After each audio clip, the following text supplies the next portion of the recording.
पण ह्यांची वृत्ती एवढी वाईट आहे. आज मला कळत नाही सुप्रिया, तू उल्लेख केला नॅशनल करप्ट पार्टी, आणि क्लीन चिट कोणाला मिळाली? मग 70,000 कोटीचा घोटाळा कोणी केला होता? बँकेचा घोटाळा कोणी केला होता? बरं ते सोडून द्या. काल परवाकडे आपले मोदीजी शिवसेनेला, हो माझ्या शिवसेनेला, माझ्या वडिलोपार्जित शिवसेनेला नकली सेना म्हणाले. कारण त्यांच्या बरोबर आहे गद्दारांची फौज, गद्दारांची टोळी, गाढवांची टोळी, ही त्याला ते सेना मानतायत. मग मोदीजी मला सांगा, आज जर का न्याय तुम्ही लावलात तर तुम्ही जे बोलला होतात नॅशनल करप्ट पार्टी, आता आमचंही चिन्ह गद्दारानं दिले आणि पवार साहेबांचं पण गद्दारानं दिलेलं आहे. पण नॅशनल करप्ट पार्टी ही इकडे आहे का तुमच्या सोबत आहे? मग ही कशी चालते तुम्हाला नॅशनल करप्ट पार्टी? ही एका बाजूला आमच्यावरती टीका करायची नकली सेना, पण अख्खी भ्रष्टाचारांची फौज. म्हणजे मी कालपासून जे बोलतोय, एक अकेला सप्पे भारी, सोबत सगळे भ्रष्टाचारी, सगळे सोबत भ्रष्टाचारी आहेत. यांची नीती अशी आहे, मी तर हा प्रश्न दरवेळेला विचारतो, जी शिवसेना अख्खी, ज्या शिवसेनेने तुम्हाला कठीण काळात जी मदत केली म्हणून तुम्ही पंतप्रधान झालात, ती शिवसेना तुम्ही संपवायला निघालात. त्या शिवसेना प्रमुखांनी अत्यंत कठीण आणि प्रतिकूल काळामध्ये सुद्धा मोदींना जेव्हा वाजपेयी काढायला निघाले होते तेव्हा मोदींची बाजू घेतली होती. त्या बाळासाहेबांच्या शिवसेनेला तुम्ही संपवायला निघालात आणि मग कोणाचा तुम्ही प्रचार करताय?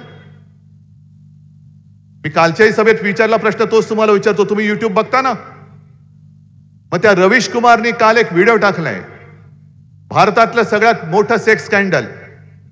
मुद्दामून बघा, मोदींना कोण हवे आणि कोण नको.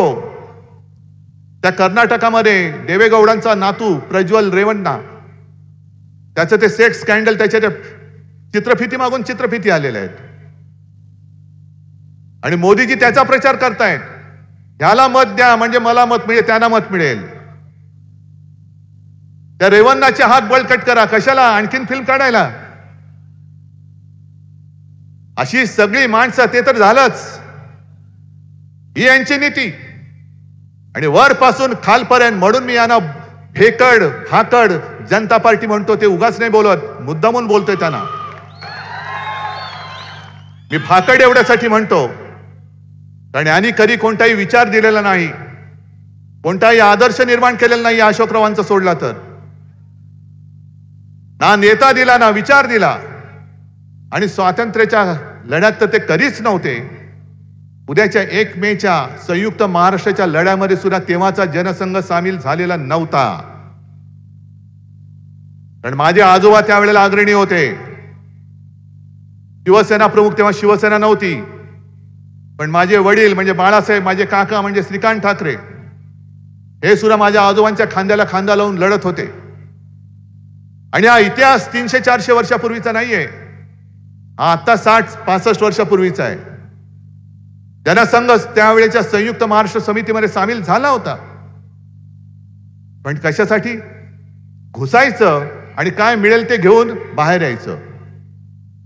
संयुक्त महाराष्ट्र समितीमध्ये तो सामील झाला आणि जेव्हा निवडणूक लढवण्याची वेळ आली तेव्हा सुद्धा आत्ता सारखाच जागा वाटपावरून घोळ करून पहिली जी संयुक्त महाराष्ट्र समिती कोणी जर का फोडली असेल, ती पाप कोणी केलं असेल तर या भाजपच्या तत्कालीन बापाने म्हणजे जनसंघाने केलेला आहे.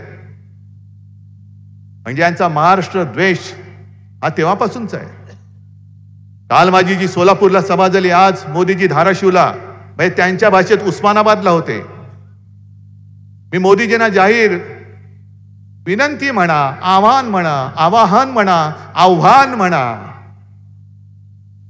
त्यांना मी म्हटलं होतं, शिवसेनेचं जे एक मशाल गीत आहे, त्या मशाल गीतामध्ये तुमच्या सगळ्या अशा ज्या घोषणा आपण देतो ती घोषणा आहे, जय भवानी जय शिवाजी. हे मोदींचे जे घरगडी आहेत निवडणूक आयोग, त्यांनी त्यातल्या जय भवानी शब्दाला आक्षेप घेतला. नाही म्हणे तो काढा. म्हटलं कसं काढा? तो जर का काढला तर यांची जी काय बिन आत्म्याची शरीरं फिरतायत तशी आमची अजून झालेली नाही. आमच्या शरीरात आता आजही आत्मा आहे.